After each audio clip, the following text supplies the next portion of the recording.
Get a little bit of money there, $1,000, about 30 past every hour. Cavaliers are off tonight. Pulled out a squeaker here at home last night. 95-93 was the win over the Knicks. So they'll take tonight off. And then they will play the Bucks. Milwaukee in town tomorrow night for a 7 o'clock tip.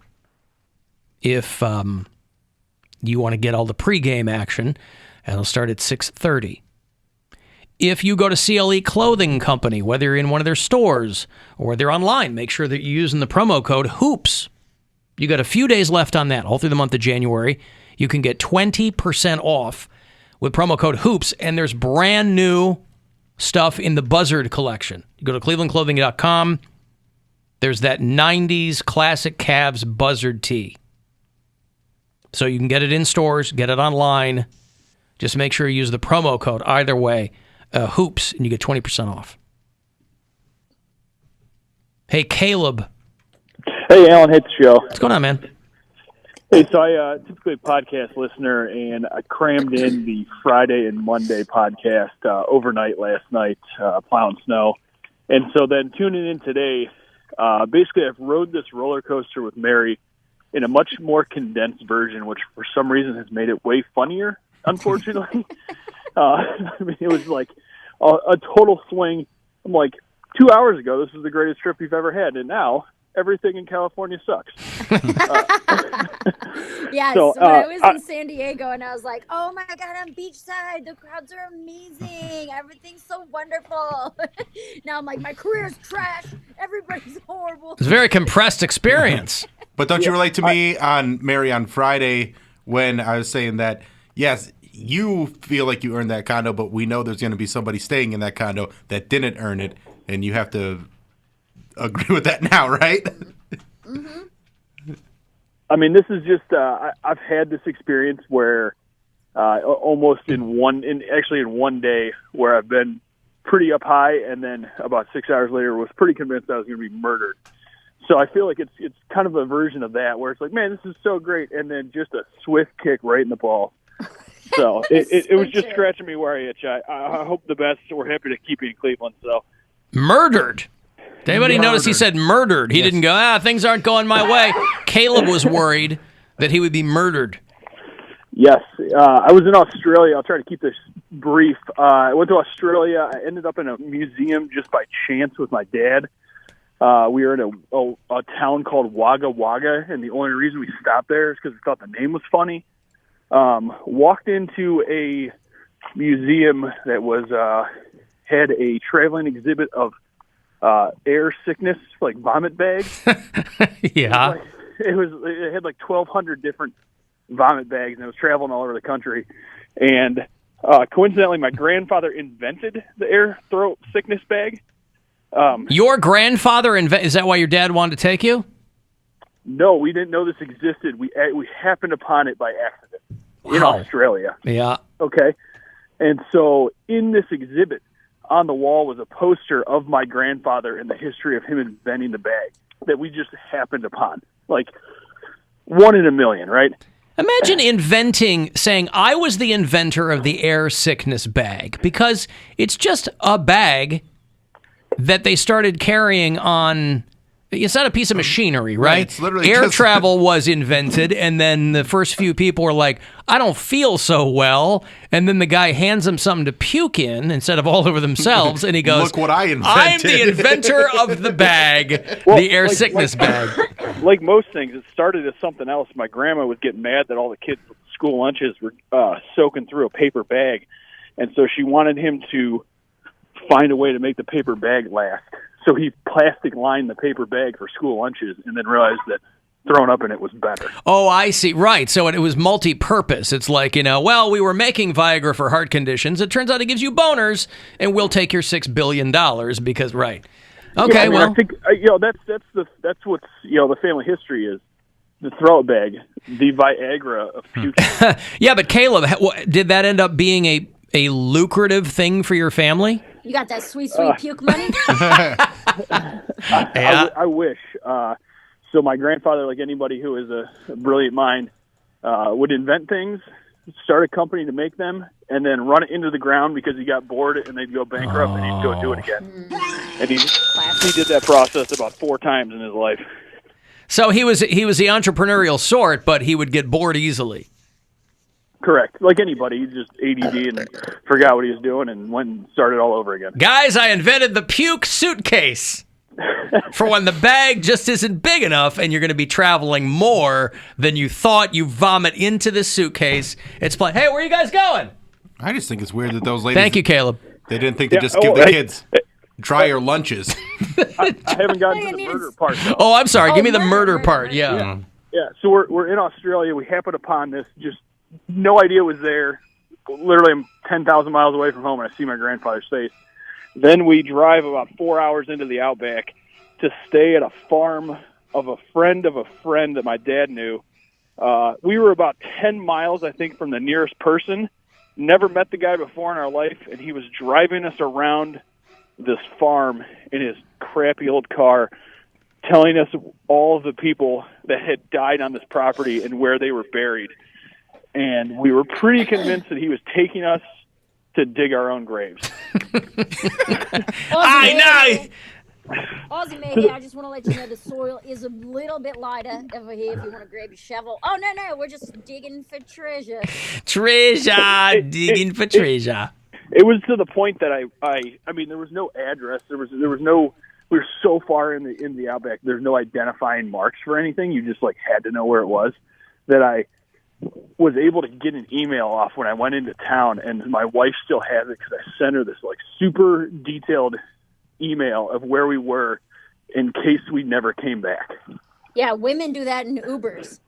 Right. Yeah. Caleb understood the terror of having 2 X chromosomes. Yeah. So anyway, Mary, I had that yo-yo kind of top to bottom in one day. So hang in there. I appreciate what you're going through. Thank you. All right, thanks, Caleb. That's it. All right, there you go. There's Caleb in Kent, who normally will check in on the after hours line. Let me give you some money here. It's $1,000 as promised.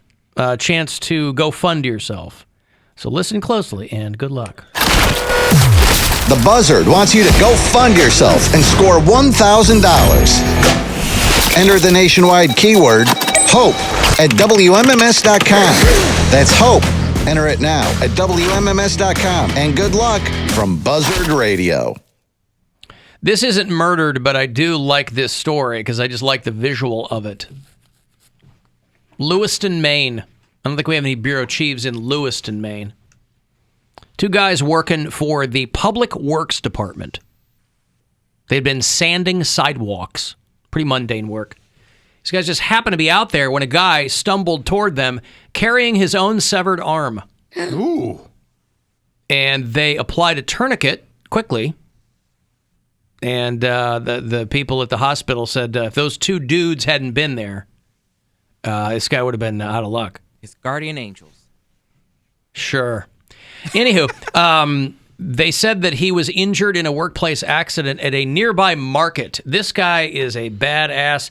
They followed a trail of blood to where he worked. And they said that he lost his arm in a bandsaw mishap. That's a nice way of putting it. A mishap. Bandsaw mishap. Had a little whoopsie doodle here, and then yeah. I think if you cut off the tip of your pinky, that's a mishap. I think when you're walking up, holding your arm, hey, could you dudes help me out here? They didn't say at what point on the arm it was cut off. It could have been forearm, probably not shoulder. I mean, what's the worst place to get your arm cut off if it's going to be shoulder? Yeah, I think the higher the worse. Yeah, because if it's at your shoulder, then there's nothing to tie the tourniquet to. You know? Good point. It's still hard to tie a tourniquet when you only have one hand. Well, and hence him walking up. Hey, I'm just looking for somebody here, and Police said that the tourniquet, quote, probably saved his life. What type of work was he doing? This guy, the 2 dudes who saw him walk up, these guys working for the Public Works Department, were just sanding sidewalks. The guy who lost the arm. Yeah, they said a bandsaw accident at a nearby shop. Mishap. I'm sorry, yes, a bandsaw mishap. But imagine you're working for Public Works. If you know anything about Lewiston, Maine, it's that they have very, very uneven sidewalks. So there's always some sanding going on. There's always sidewalks being sanded. It's really cut in on their tourism. They know they can just make sidewalks like level, right? Like, They don't. Yeah, It's because they insist on pouring the concrete just with their eyes. They're like, I don't need to measure just it. I eyeball can it all. just kinda- Yeah. It's so much easier to do with your hands. No, they use their eyes. Oh, yeah. Magical powers from all the lobster. You don't understand. I can't catch lobster with only one arm. This should surprise no one, by the way, but Meatloaf's music, about 4,000% people are streaming it and buying out. I'm always fascinated by that phenomenon. When someone dies and everybody goes to listen to their music. Like, They forgot about him.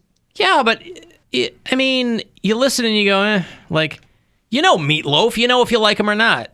But you don't, though. You do. No? Yeah, you do. Kids in their 20s don't know who Meatloaf is. Oh, that. Yeah, but if you're a kid in your 20s and you go, Meatloaf died. Then they go check out his music to see what it was. Yeah.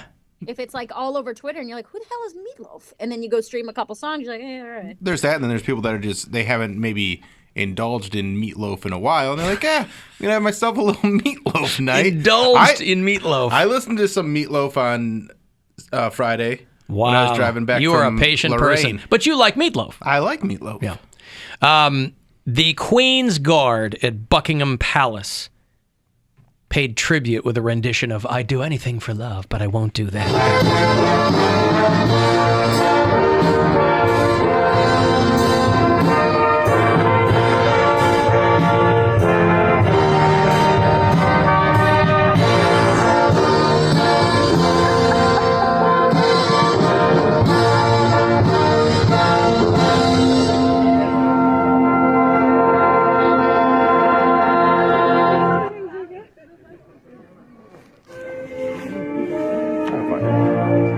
You know how it ends.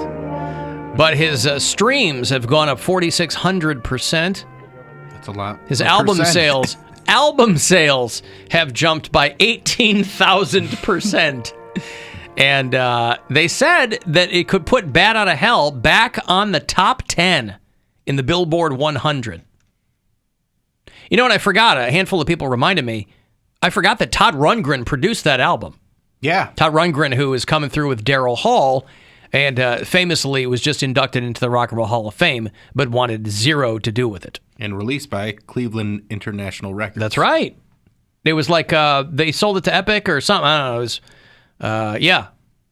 So Bat Out of Hell, which ended up selling a crazy amount of albums back in the day, could end up back in the top 10. I love that the second album, Bat Out of Hell 2, Back into Hell. We just got out of hell, but we're going to go back. So it's Bat Out of Hell, which makes sense. Bat Out of Hell 2, Back into Hell? Yeah. He never did He didn't learn his lesson? He never did a Bat Out of Hell with a Vengeance. But he worked, I can only imagine it probably worked hard to get out of hell. Huh. Yeah, I never really listened, because that I Would Do Anything for Love is off Bat Out of Hell too, right? That was like early 90s. That was like 93, 94. Yep. 93, yeah. But he had some other, and they weren't like the only albums that he did a bunch of albums in between, but Bat Out of Hell 2 was the one that also took off. People knew what they were getting if they saw the title Bat Out of Hell. I would imagine. I think just that song was so good that people are like, This is awesome. It's a great song. It's a beautiful song. It's the best song Was ever. it? I love that song. I Would Do Anything for Love? It's a great song. You love that song? It's a great song. I mean, but isn't it like 13 minutes long? You got a problem with that? I mean, Where you got to be? I gotta be somewhere else, not listen to Meatloaf. I mean, drive all in due your car and respect. listen to a 13-minute long song. Huh. It's not that hard to do. All right. For love, in the name of love, you're not listening to a 13-minute song? Come on. I guess. You're in love. Yeah. You want to do that? If I was singing it, I hear Meatloaf singing it. Well, here's the thing. You're allowed to. You can sing along with the music. All yeah. right. Yeah, He come on, hates get to that, it. remember? I know, but What's I'm trying that? to change his mind on it. You hate that. I hate what? Singing in the car. Yeah, that's right. And I would do. And I would do. There it is. Hey, Jimmy. See, that's fun. No, it's not. Doing I that. did not have fun just now. Lady? What? He said hi. How's it going? So anyhow, the salting of sidewalks in Maine, they were throwing it down for traction. They don't use salt up there on the roads and sidewalks like we do. No, they were sanding it. They weren't salting Throwing it. They were sand. sanding. Yeah. Oh. For traction purposes is what you're saying. Correct. Why wouldn't they salt it? They don't use salt up Huh. there like we do. 'Cause Oh, the they're roads- too they don't good wanna for replace the sidewalk. sodium chloride. Oh, okay. So that's a wintertime thing. Yeah, there you go. All right. Hey, thank you, Jimmy. Anytime. Pleasure to help us. Hey, Zach. Hey, what's going on, Alan? Hey, guys, What's up? going on? So I had a story about Meatloaf. When I was a kid, I remember seeing the album cover where there's, like, blood volcanoes in the background, and he's, like, raising his scythe guitar, and there's, like, naked women clawing at his feet. And then I listened to Meatloaf and decided I hate Meatloaf. Because you got bamboozled. Yeah. Yeah. That's it right. was a bamboozle for sure. Yeah. That's, yeah. Thanks, guys. Thank you, that Zach. makes sense why some people would hate Meatloaf, because you kind of had a similar experience with that, where you got the Bad Out of Hell album based on the cover, and then you were like, what is this? Why am I listening to a show tune? Yeah, that's right. Yeah, your take on it was spot on. It was like he got death metal fans, or death metal wasn't a thing yet, but he got people that were like hard rock fans, sucked them into show tunes. Hey, Aaron. Hey, Alan, hate the show. Quick Meatloaf story, and I actually was a fan of Meatloaf. I thought he was hilarious and over the top, but I saw him in Cleveland in '99, and he tried so hard. Like, he put on a show, but it was one of those singer-song storyteller series, like VH1 or somebody did. Yep. So audience got to talk to him and ask questions and whatnot. And a lady asked a question about his acting, and she's like, "Oh, I loved you in Black Dog, and I was listening to you, the podcast. You said you really liked that movie." And Meatloaf's like, "Oh man, that movie sucked." Oh, I didn't say it was good. I said I liked it. Those are two very different things. Yeah, I'm not But surprised to I think hear at the that. time- I think at the time, Fight Club was about to come out, and he's like, "That one's going to be a really good one." So, but it was a phenomenal concert at down at Playhouse Square back in like '99 or something. So, Cool. just thought I'd share that since you thought that was such a great movie. and Sure. all. Oh, the best. Thanks, All right. guys. Yeah, thank you, Aaron. You see, they changed the end of Fight Club in China. Speaking of Fight Club, Yeah, because of Chinese censors. Yeah, in China, there can't be a movie where the police and government doesn't win. That's right. So, the they had to ending in change China. it, yeah. And by the way, this movie's like 20 years old. Yeah. Why is this a story now? I don't know. China censors Fight Club with new ending. It's now available on video or something, so they recut it. The version in China stops before the buildings explode. And the final action is replaced with a title card explaining that the plot was foiled by the authorities. Man. Oh my In God. English. Communism, An guys. English title card. Oh, that's funny. Oh, that's great.